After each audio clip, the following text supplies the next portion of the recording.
What's happening, Mississippi? You have found the Sit Down with Russ Latino right here on MPB Think Radio, where we explore the ideas and people that are shaping Mississippi's future each and every Wednesday at 10 a.m. If you can't catch a live episode on the terrestrial radio, you can always catch us live streaming on YouTube, also available everywhere you get your podcast. It's the wave of the future. You can access us on demand anytime you want to find us. We are joined today by the incomparable Senator Nicole Boyd from the land of flowing milk and honey up in Ox Patch, Oxford, Mississippi. Good to see you. Good to see you. How are you doing post-session? Have you recovered? I have not recovered. We all laugh because we all go home and we try to put our lives and our businesses back together after being down here for 3 months. And so we're all doing the mad dash on that. But we know we're coming back into session too. So we're preparing and everybody's looking at those issues that we know will be back before us when we come back to session. You know, it's crazy. Obviously, a lot of people think about our legislature as being a part-time legislature, which is true in the sense that you guys are only in session from January to the end of March, or once every 4 years, January through the end of April. But if you're going to do it well, it's a full-time job. So even like last week, you had parts of different committees that look at public properties, touring public buildings and seeing maintenance issues that needed on those. So, it's always constant with that. I've had numerous phone calls on hearings and different things that we're going to be doing in the session and pieces of legislation that we'll sponsor for the next session. So it's constantly ongoing.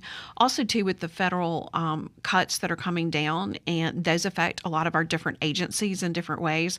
So trying to figure out what those programs are, what's cut, and what's just put on hold for a while.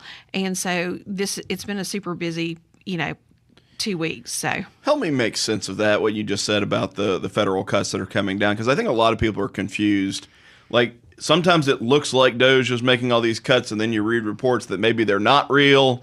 You're saying that there are real cuts being made. Well, there's real freezes being made right now. And so, and there are some cuts, but I think also too, it's like, okay, are they freezing this program? So, and what's the purpose and what are they trying to look at with that? So there are real freezes coming down.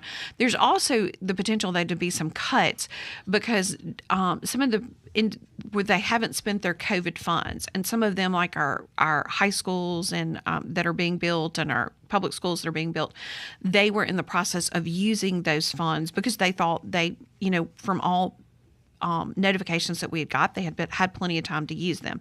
And so those are in deep jeopardy right now. And so, literally there are buildings being built that some of those things are in jeopardy. So hopefully we will be able to navigate through those processes and they'll still be able to get the money.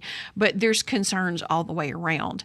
And so I think that's just some of the things that we have to look at in regards to this. Yeah, no, it's but there's some great things that I see DOJ doing. So I think we're trying to balance all of that right now and see how we go forward with that. Yeah, that makes sense to me. I think at some level, for a very long time, people looked at the federal government and said, it's too big, it's doing too much. We don't know what the left hand is doing. Absolutely. But there also is this thing is once you've created this massive web, it's really hard to unwind it without having collateral damage. And something like a building that's already being built or midstream, right? Certainly seems like that would be one of those things. Right. And with the COVID monies, our state really tried to make sure that we were not using them for one-time expenditures. And we really pushed all of our partners and state agencies and our counties and our cities and all of that is make sure that you're putting this in infrastructure. Make sure that you're not spending something that needs to be a reoccurring expense. So make sure that these are one-time expenditures that are not going to come back on your books that you're going to have to keep redoing. And they did a really good job of that across the state. I see it. And so, and more so, I feel like our people did it than what you see in a lot of other states. And so they were spending it on infrastructure, things that last, things that are, going to need to be there. And quite frankly, things that they hadn't had money to do for in a while. So I think those are the things that we really encourage them to do it. However, those things take a little bit more time sometimes. And so that's why they haven't quite spent those monies yet. So obviously part of your job is interacting or interplaying with what happens at a federal level. Part of your job is interplay with what happens at the local level. You guys went through this session, what in some ways is every session, right? Like it starts out kumbaya. By the end of the session, there's a certain degree of frustration. Talk a little bit about being in the skillet of session, the things that came out of it that you were proud of, and maybe what those frustrations were.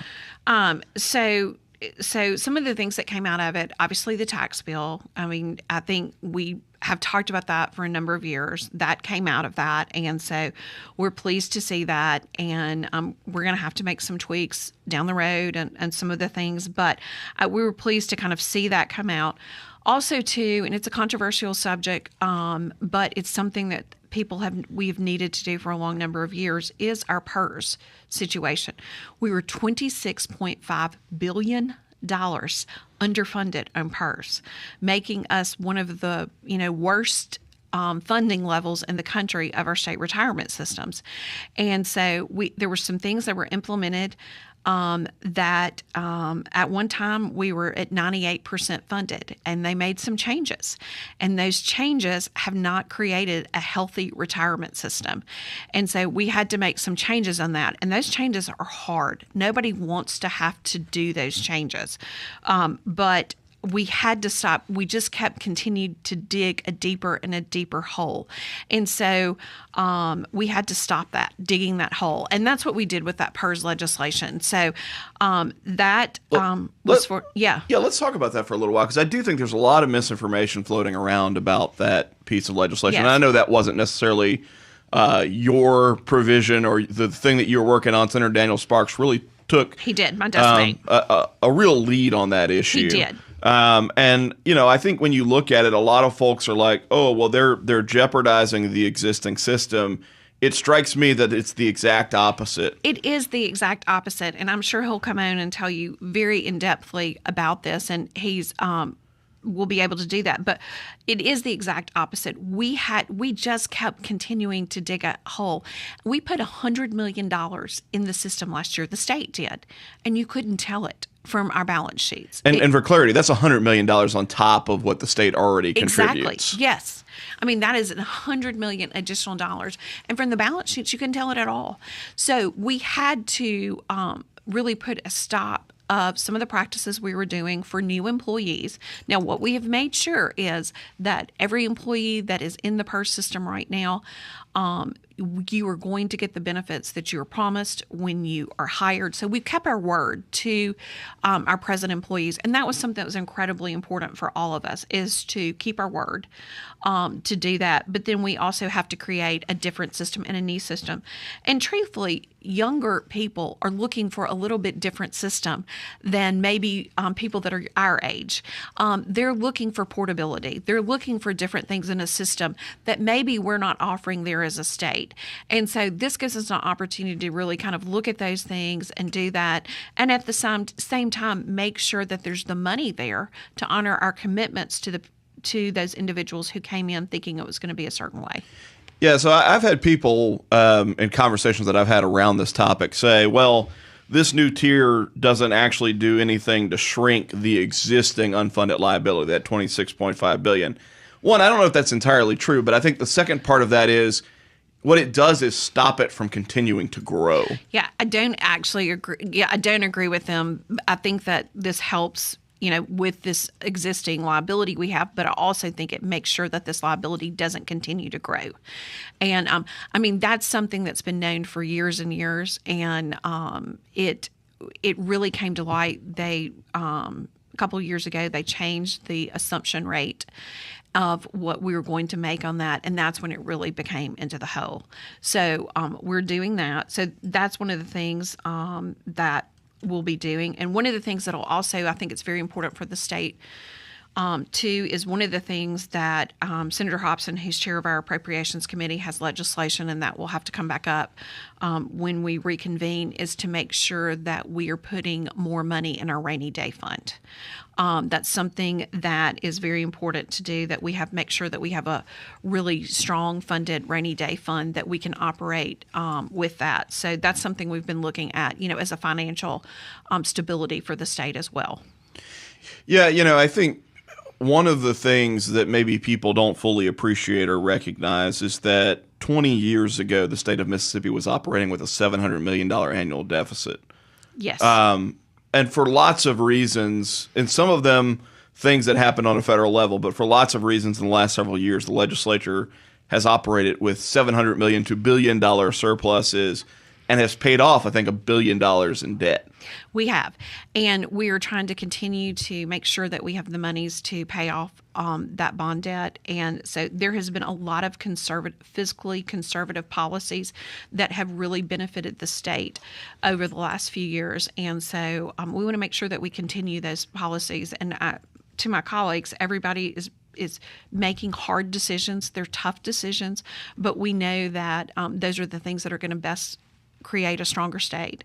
And I think you see that in some of the metrics that you're seeing now about our state.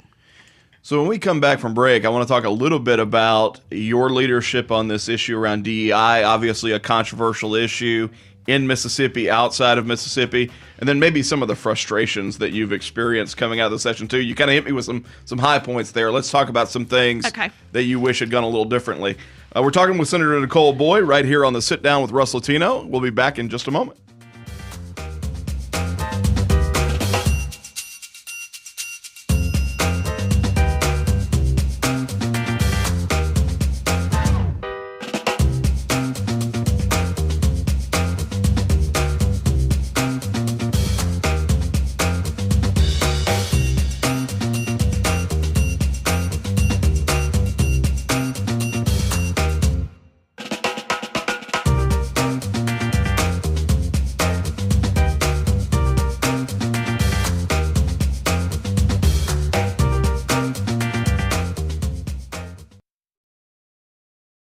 You don't want to miss the next Mississippi Antique Showcase coming to Oxford, Mississippi, May 2nd and 3rd. For a $100 donation, you can get a showcase ticket, complimentary food, cocktails, and an on-site appraisal, or a chance to be on the show.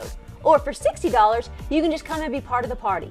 Call 1-844-874-6874, visit mpbonline.org, or scan the QR code on your screen. We can't wait to see you in Oxford for the next Mississippi Antique Showcase. Hi, ladies and gentlemen. My name is Bobby Rush. As a blues man, I love Mississippi Public Broadcasting. If you support Mississippi music and their local programming, donate now, right now, and become a member today, not tomorrow. Thank you, thank you, thank you. Doesn't matter how big or small, but we prefer big. Thank you very much.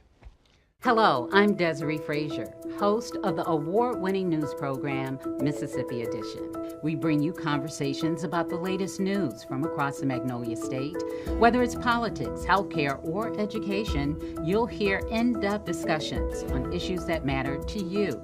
So join us each weekday morning at 8:30 on MPB Think Radio, or download the podcast, listen through the app, and online.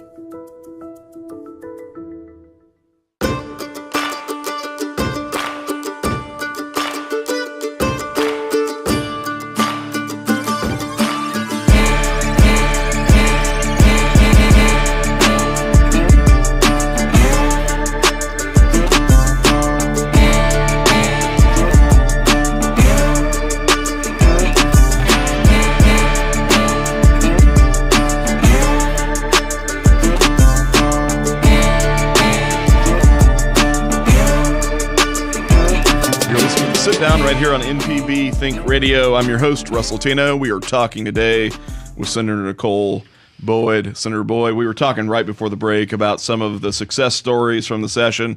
You mentioned the PERS thing, and I wanted to reiterate on that. When you look at that set of reforms, what you're talking about is a new tier of benefits only for new employees. Right. Doesn't affect existing employees or retirees. No, and it's also a tier system that was recommended by the PERS board. And so this is a board that's elected from the membership, also some appointed members with that all have advisors, actuarial advisors. And so this is the system that they did recommend. Yeah, it's interesting because I have said for years that if you looked at the numbers, that people coming into public sector work, government jobs, as young people, their duration is going down by the year. Right. So most of them won't ever vest in a system like PERS. They stay for a few years, they go and do something else. That is the transient nature of work these days for that generation of people. So for them, really all you're doing is, if you have this massive employer contribution rate, really all you're doing for them is suppressing their wages. Well, and I think many young people are looking for different types. They're looking for portability. They're looking for different things that traditionally that I wasn't looking for. And so I think we have to get the best employees working for the state. I think we have to make sure that we're offering different types of options, and portability is an option for them.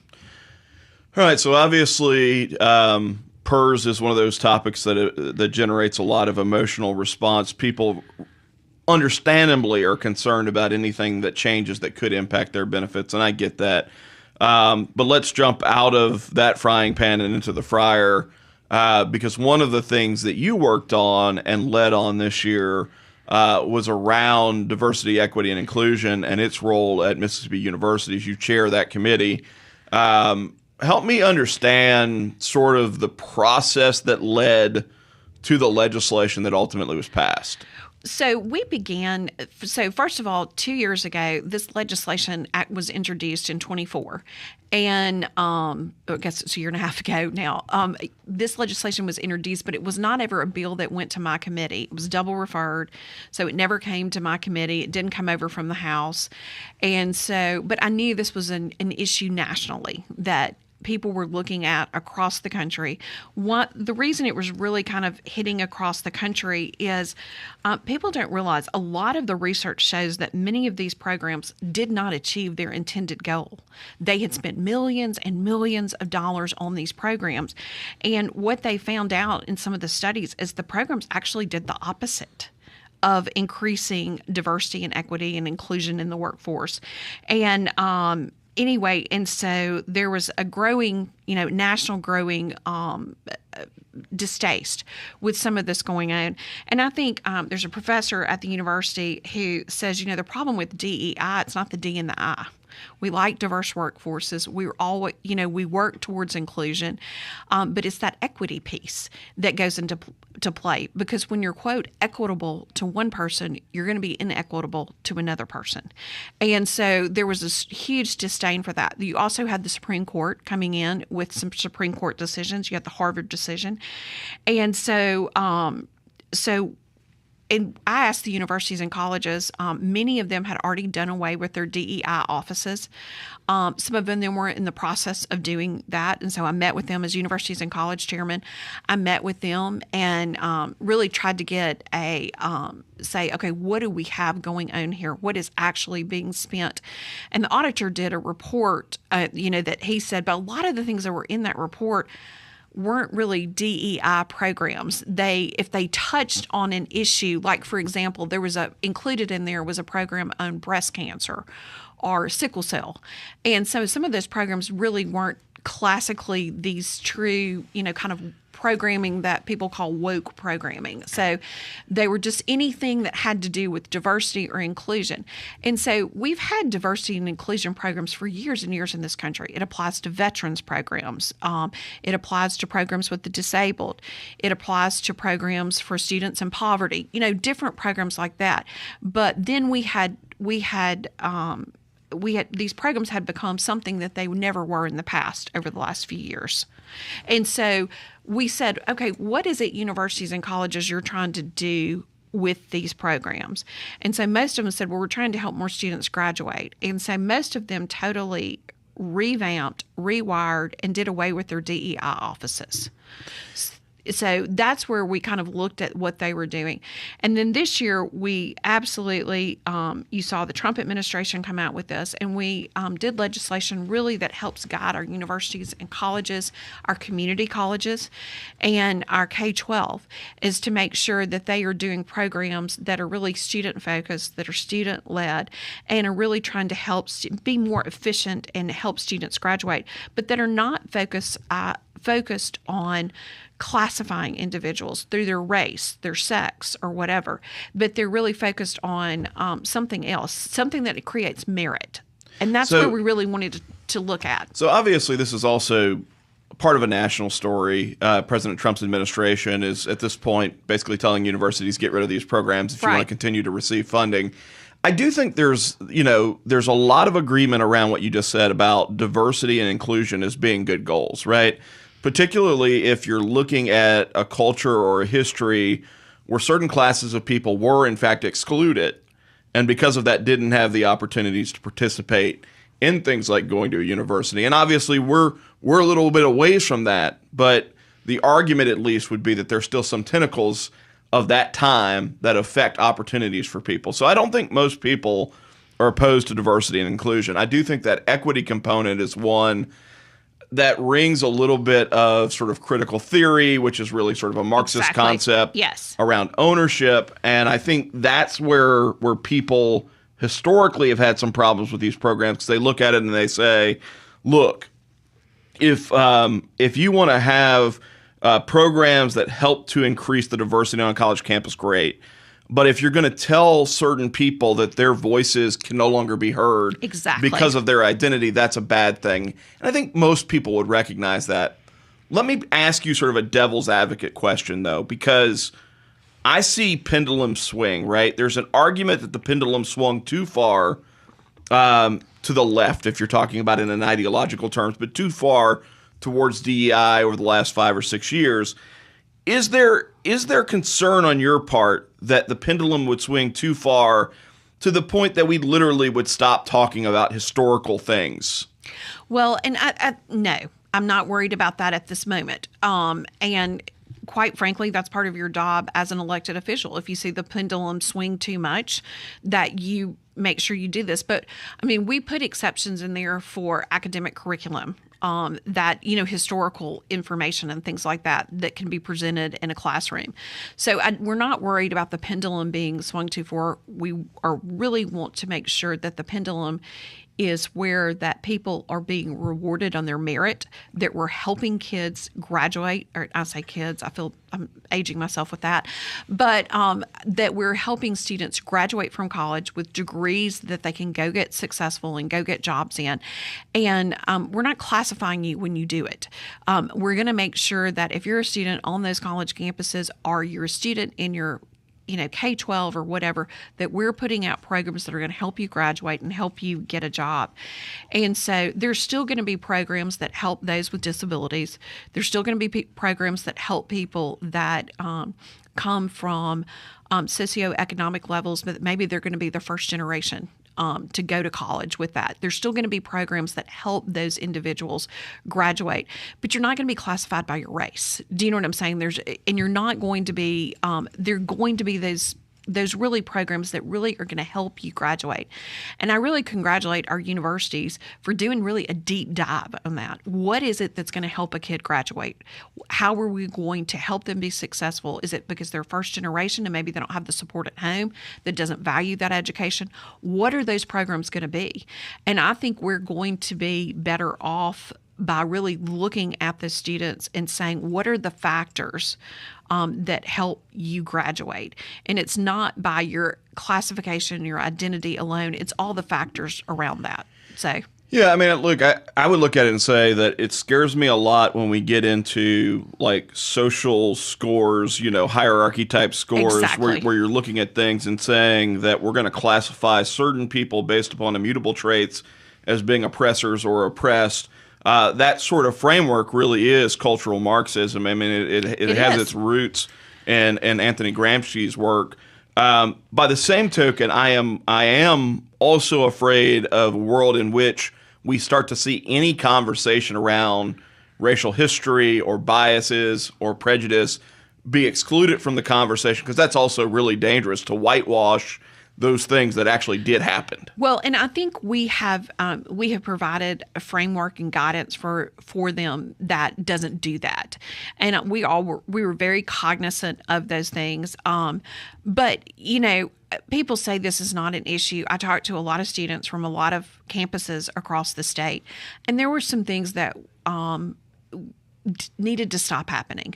And so we've put those things in place. We have taken a very measured approach with this. And I think that we will make sure that what needs to be taught can still be taught. And so we feel like we have done this. If we haven't, we'll come back and address it. But I think we've done this even to the point of penalties on this. There was a lot of conversation. And I will say, they say the legislative process is like sausage being made. And but oftentimes when you have that really process of and it really is an ideal exchange of ideals that we had, the House had some different provisions than we did, the Senate did, and we really had a really good conference on this where that we really compromised in a number of ways, but we all pointed out things that we were concerned about. And so we've got a process too that allows a student, if they feel like, or a professor, if they feel like this is going on, they can take it through an administrative process. So they don't have to go hire an attorney. They don't have to, do you know what I'm saying? Because our point was to stop the behavior that is in violation of this and make this easy to do. So let me ask you this. I know you alluded to State Auditor Shad White earlier. Obviously, he's been talking about this for a number of years. I think he would say, hey, look, the Senate finally did what I asked them to do. What's your response to that? The Senate did. I really don't have a response to that because we have been working on this long before he was talking about this, and he had his report or whatever. There's a lot of people that have been talking about it, but we've really tried to study it, be thoughtful with what we're doing. The House has been very thoughtful with what we're doing. They didn't have a bill either in 24 that came out of committee. The Senate nor the House did, and there's been a lot of misinformation and social media about that. I think that's fair. I have seen people say, why did the Senate kill the DEI bill in 2024 without mentioning that the House also killed the same bill? Absolutely. And I've been like, they, will tag me on Twitter constantly about why did you kill this? Well, I never had a bill before my committee. That all being said, neither one of us had it. We took the year to really study it, to look at it, and also too, we were in a new session. Everybody forgets in 24, so we were, in a new legislative term, and so we didn't know who was chairman. We didn't know any of those things. So, but we've looked at it now, and I feel like we've got a bill that is thoughtful and puts a process out that we can fix issues when they come up. We're talking with Senator Nicole Boyd. When we come back from break, we'll talk a little bit about child support. We'll talk a little bit about mental health programs. May even talk a little bit about name, image, and likeness. What's up with that? You're listening to The Sit Down with Russ Latino. We'll be right back.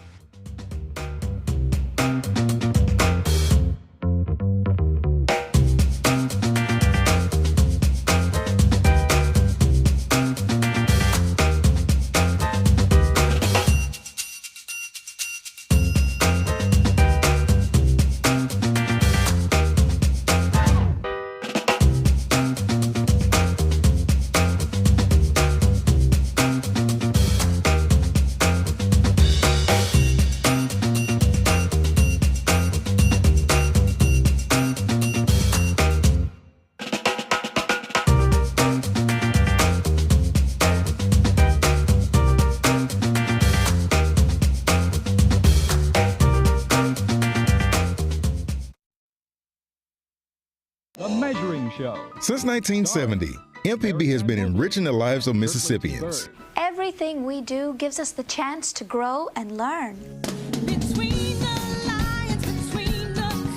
With your support, we are always there whenever and wherever you need us.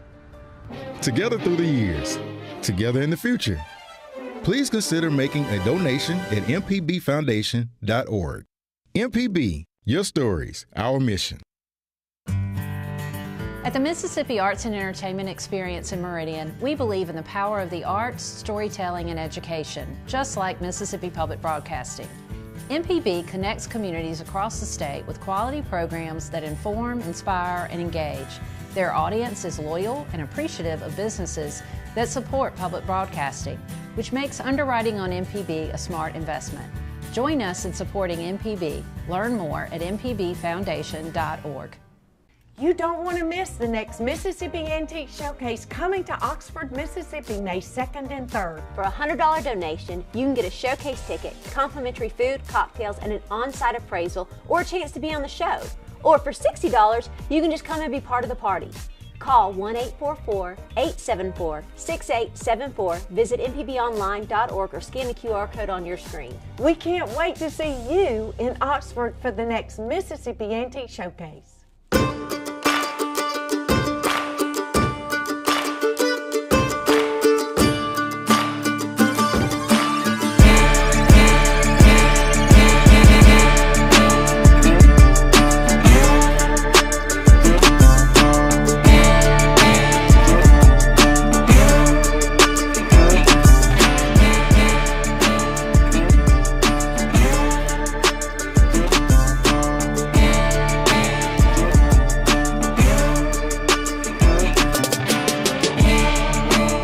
Listening to The Sit Down right here on MPB Think Radio. This is your host, Russ Latino. We're talking with Senator Nicole Boyd from Oxford. How are you? Things going? It's good. It's good. So we were talking before the break about, the DEI bill, and obviously that's a high-profile bill. That's something that you guys were able to get done. Let's talk a little bit about the things that maybe you worked on that you wish had been accomplished. Well, there's always stuff that gets dies at the last minute that you really are passionate about. There's one bill that actually the entire Senate has been passionate about that died over in the House. They recommitted the bill. And so for 5 years, the Senate has passed legislation that would extend child support for those when a child reaches 21 in this state. Obviously, your child support obligations go away. But if you are a disabled child, most states, in fact, 44 other states, that child support obligation continues because the disability doesn't go away when the child reaches 21. And we know that there's studies that show 80 to 89% of families with child with significant disabilities get a divorce. And so we are one of the few states that stops that required child support obligation, which what it means practically is that the one parent that has custody of that child is bearing all the responsibility for that disabled child. Now, there's a lot of misperceptions out there that the government fully supports these children. That is absolutely false and wrong.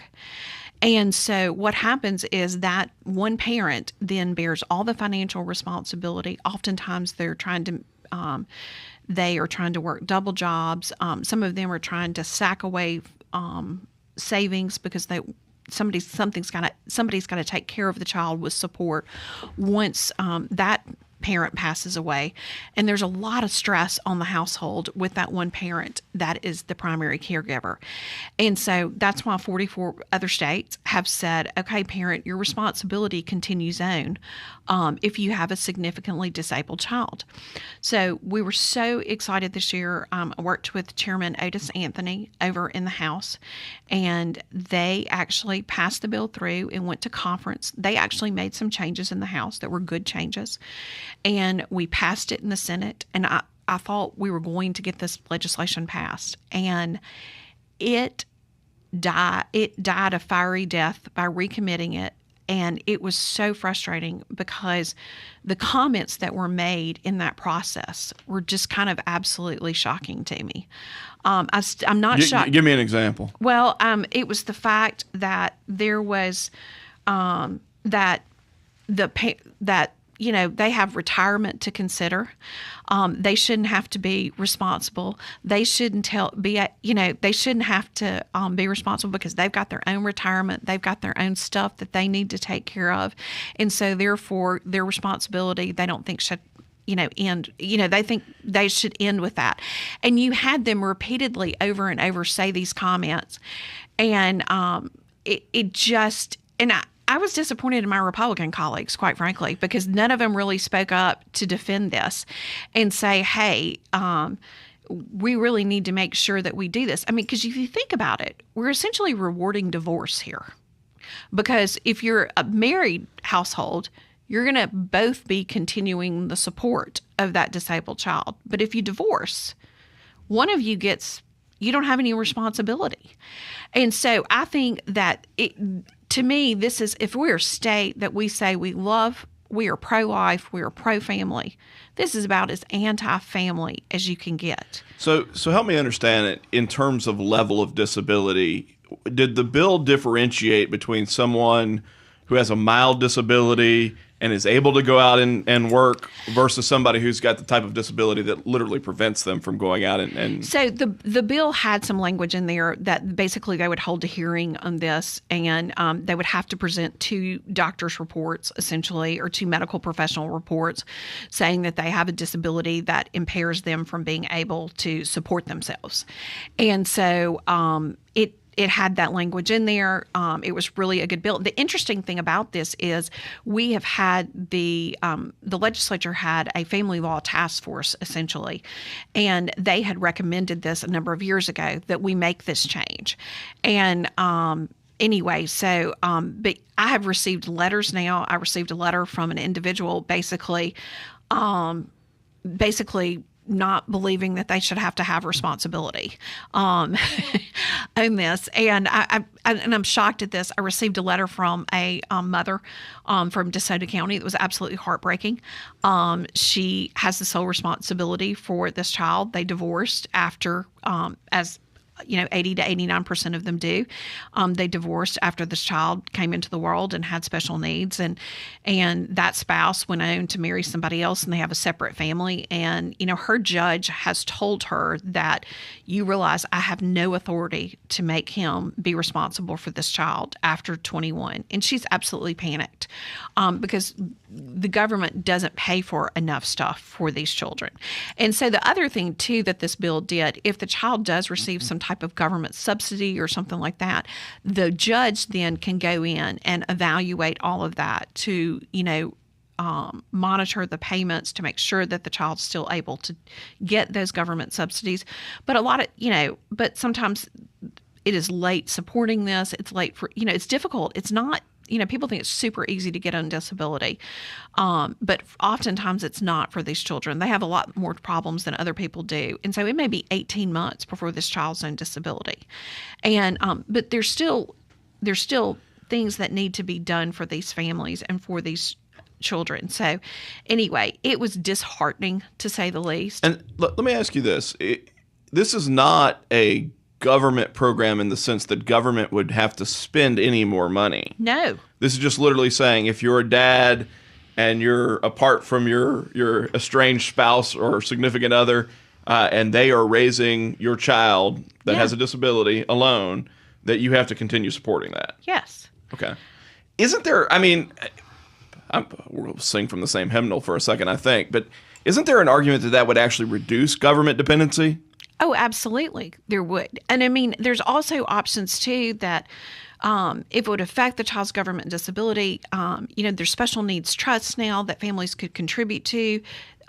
We've set that up as the state to be able to do this. It could very much reduce government dependency. And it's the right thing to do. And So what's the argument against it? You said this has died 5 years in a row. So there was the House really said, well, this is not essentially, nobody talked about the disabled person.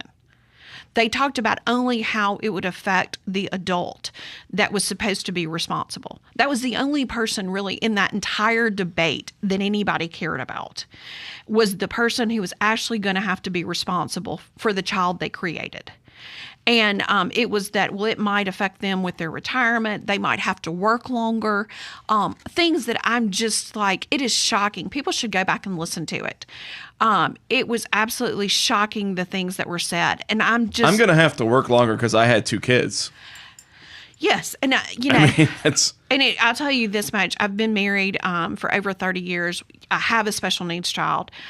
man, it made me want to hug my husband a little bit tighter and a little bit more, because and he was horrified, by listening to what was said, because it's just such the right thing to do.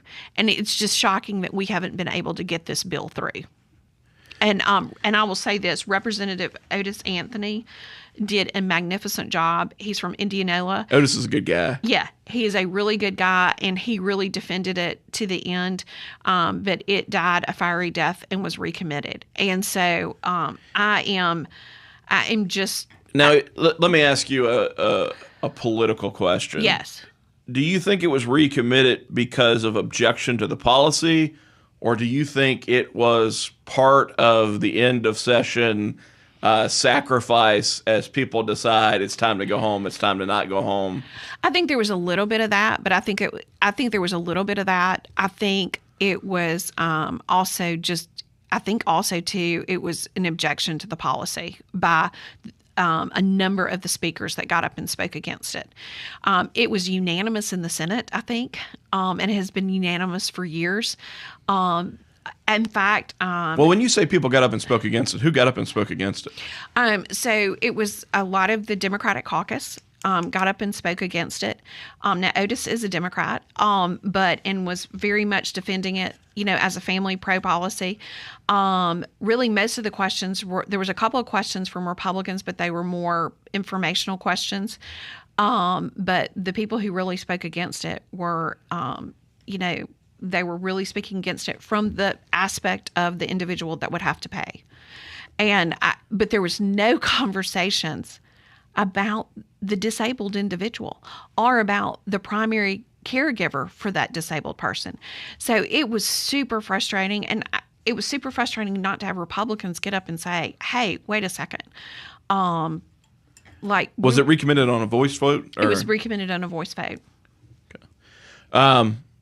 Have you talked to Otis or House leadership about prognosis for next year? I mean, obviously, this is something you're not giving up on. I'm not giving up. I've talked to. I mean, Otis did a magnificent job with it. I've talked to some other House leadership too. We're going to go back, put some other things in the bill too, and look at it again. But we're not giving up. I mean, the Senate's done this. We've put this bill forth for 5 years. Because we think it's the right thing to do. There's a reason why this many other states do it. I mean, when you have a bill that this many other states do and we don't do it, that you ought to go, no, wait a second, why is that? That doesn't mean that on everything, but you at least need to really challenge it. So if we're going to be a pro-life state, these are the things that we have to do to be a true pro-life state. We're talking with Senator Nicole Boyd right here on the Sit Down with Russ Latino. We're going to take a brief break and then come back for the last segment. Stick around. NIL conversation, maybe a little conversation about the provision of mental health care in Mississippi. We'll be right back.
Together through the years, together in the future. MPB, your stories, our mission. Hello, I'm Desiree Frazier, host of the award-winning news program, Mississippi Edition. We bring you conversations about the latest news from across the Magnolia State. Whether it's politics, healthcare, or education, you'll hear in-depth discussions on issues that matter to you. So join us each weekday morning at 8:30 on MPB Think Radio, or download the podcast, listen through the app, and online.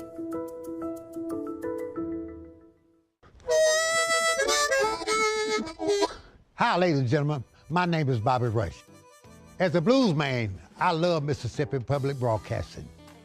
If you support Mississippi music and their local programming, donate now, right now, and become a member today, not tomorrow. Thank you, thank you, thank you. Doesn't matter how big or small, but we prefer big. Thank you very much.